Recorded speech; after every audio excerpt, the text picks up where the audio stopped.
Telegram akkauntlarini buzib kirib, ya'ni o'sha kontaktlardagi nomerlardan yoki tanishlardan qarz so'rash holatlari juda ko'payib ketgan.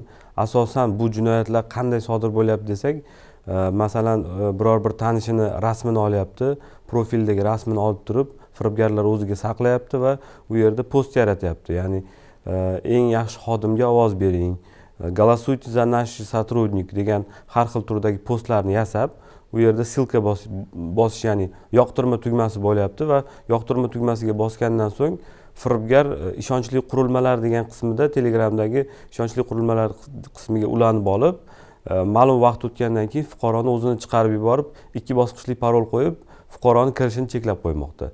Va mana firibgar demak, fuqaroni ham hattoki o'sha Telegramga kirishini cheklab qo'yadi. Albatta. Va u yerda masalan asosan bizning fuqarolarimiz murojaatlarida saqlangan ma'lumotlar qismida o'zlarining shaxsiy fotosuratlarini, login parollarini saqlashadi va mana shular firibgarlarning qo'liga tushib, kelgusida ularga kiber hujum bo'lishiga shart-sharoit yaratmoqda bu narsa.